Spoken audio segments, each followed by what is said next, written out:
Previous લેક્ચરની અંદર મેં તમને એવું કીધું હતું કે આપણે ઇન્ટરકન્વર્ઝન ઓફ કાર્બોક્સિલિક એસિડ્સ છે ત્યાં આપણું ચેપ્ટર કમ્પ્લીટ થઈ જાય છે, બટ એવું નથી. તમારા 2018ના સિલેબસ છે ને, બહુ જૂનો, એની અંદર આ બે રિએક્શન નથી આપેલી, પણ 2019ના સિલેબસની અંદર આ ક્લેઝન કન્ડેન્સેશન અને ડાયકમેન કન્ડેન્સેશન, ડાયકમેન સિન્થેસિસ આપેલી છે.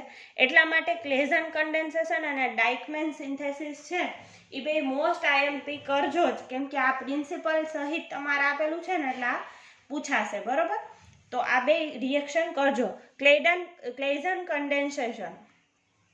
The Claisen condensation is a carbon-carbon bond forming reaction that occurs between two esters on one ester and another carbonyl compound is in the presence of strong base resulting in a beta ketoester and beta diketon.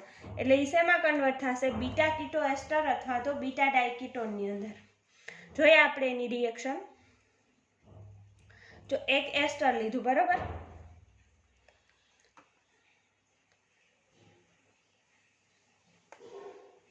RCOO અને બીજું છે એસ્ટર RCOO. પ્રક્રિયા કરી base જોશે, બરોબર? NaOR અને એક H3O+ લીધું, તો આ જોડાઈ જશે.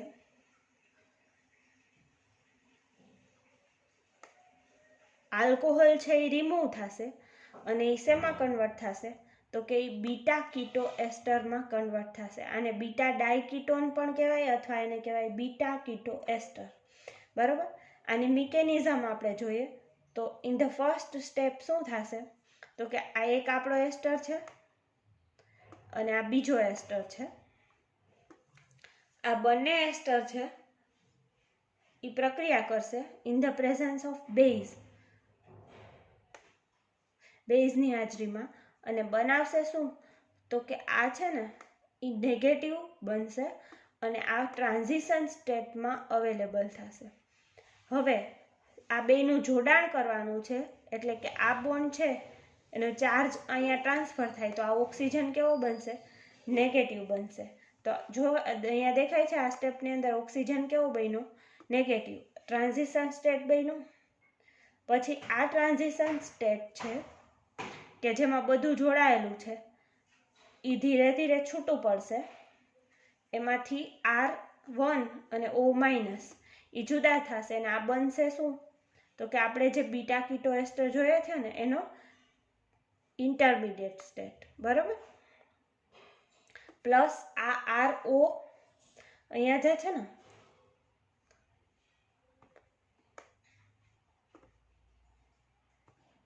અહીંયા O- એની સાથે આ H+ જોડાય અને R1OH બની જશે, બરોબર? અને આ આપણો બીટા કીટો એસ્ટર છે. એસિડ સાથે પ્રક્રિયા કરો એટલે બનશે શું? તો કે બીટા ડાયકીટોન અને આલ્કોહોલ છે એ આપણને પાછું મળી જશે. એપ્લિકેશન જોઈએ. એપ્લિકેશન એટલે એક્ઝામ્પલ, બરાબર? કે આવું બને છે તો એવા એક્ઝામ્પલ બીજા ક્યાં છે? તો ઇથાઇલ એસિટેટ છે, એટલે કે એસ્ટર છે. એવા 2 લેવાના છે, એટલે એના 2 મોલ લઈએ.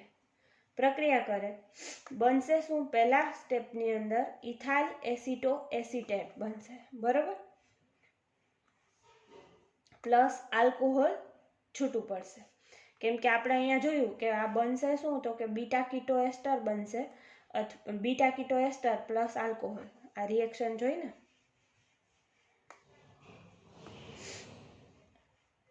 બે વસ્તુ બને છે, બીટા કીટો એસ્ટર અને આલ્કોહોલ. એક્ઝામ્પલની અંદર બીજું એક્ઝામ્પલ જો, આ પણ એસ્ટર છે. આ શું છે? કીટોન છે, એસિટોફિનોન છે, બરોબર? અહીંયા શું હોય? CH3 હોય અને આ CO અને આ બેન્ઝીનની રિંગ.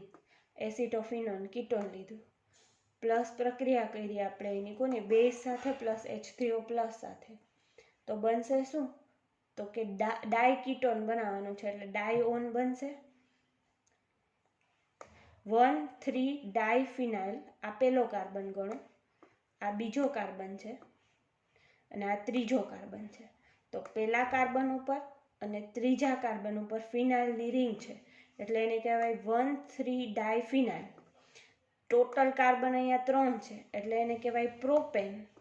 એમાં પહેલા ઉપર અને ત્રીજા ઉપર કીટોન છે તો એને કહેવાય 1,3 ડાયઓન અથવા ડાયકીટોન. પ્લસ આલ્કોહોલ તો છૂટો પડે જ છે, C2H5OH, ઇથેનોલ. બરોબર, આ થઈ ક્લેઝન કન્ડેન્સેશન રિએક્શન.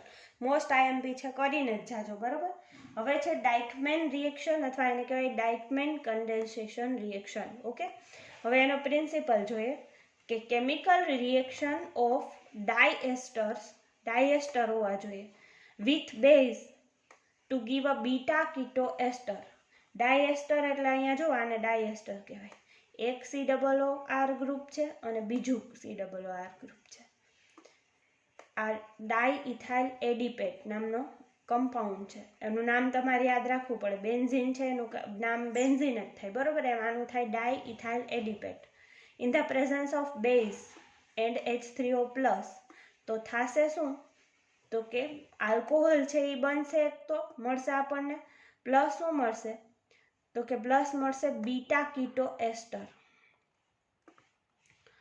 આનું નામ થાય ઇથાઇલ 2 ઓક્ઝો સાયક્લોપેન્ટેન 1 કાર્બોક્સિલેટ. બરોબર, મિકેનિઝમ જોઈએ આપણે. આ બીટા કીટો એસ્ટર છે.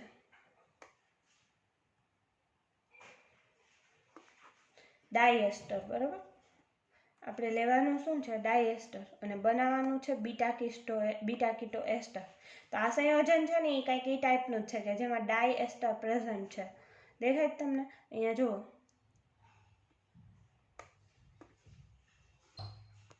આ COOR ગ્રુપ છે અને અહીંયા COOR ગ્રુપ છે. ટ્રાન્ઝિશન સ્ટેટ બનાવશે. બરોબર, આ ટ્રાન્ઝિશન સ્ટેટ ફાઇનલી બીટા કીટો એસ્ટરની અંદર કન્વર્ટ થશે. પછી જોઈએ આપણે એની એપ્લિકેશન કે જેમાં તમારે આ જ જોવાનું છે. ડાયએસ્ટર પ્રેઝન્ટ હોય એની પ્રક્રિયા બેઝ સાથે કરવાની છે. ઇન ધ પ્રેઝન્સ ઓફ અહીંયા મેગ્નેશિયમ બ્રોમાઇડ એન્ડ ટેટ્રાહાઇડ્રોફ્યુરાન લીધું, THF. બનાવ્યું શું? બીટા કીટો એસ્ટર. બરોબર,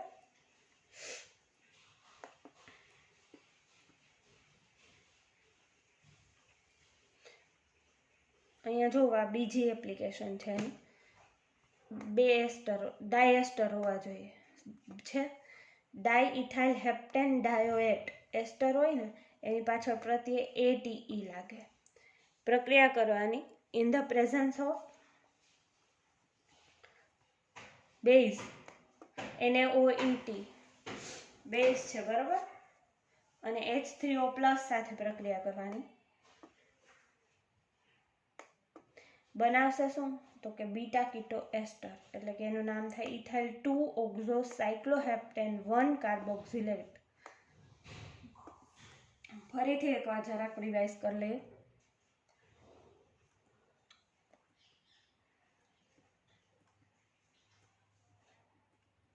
ક્લેઝન કન્ડેન્સેશન. ક્લેઝન કન્ડેન્સેશનની અંદર તમારે શું લેવાનું છે? તો કે એની અંદર તમારે લેવાનું છે એસ્ટર. 2 વાર એસ્ટર 2 મોલ લેવાના છે. મિકેનિઝમમાં થોડુંક આડું થશે તો ચાલશે. બરોબર ને, કેમ કે એની મિકેનિઝમ થોડીક હાર્ડ છે, તમારે 2-3 વાર લખવી પડશે. આ એસ્ટર છે, બીજો મોલ એસ્ટર પ્રક્રિયા કરશે in the presence of base and H3O plus. બનાવશે શું? બીટા કીટો એસ્ટર અને આલ્કોહોલ રિમૂવ થશે. મિકેનિઝમ અને એની એપ્લિકેશન એવી રીતે ક્લેઝન હતું, એવી રીતે ડાઇકમેન કન્ડેન્સેશન રિએક્શન. આ 2-3 વાર લખશો ને ત્યારે માંડ આવશે. બરાબર,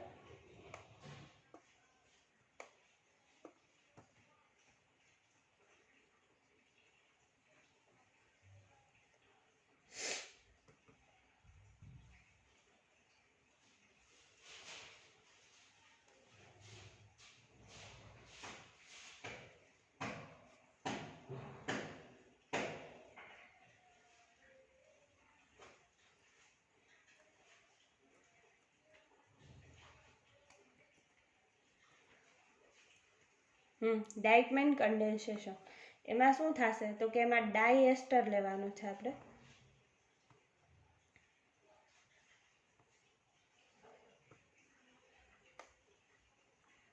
એની પ્રક્રિયા બેઝ સાથે કરવાની છે.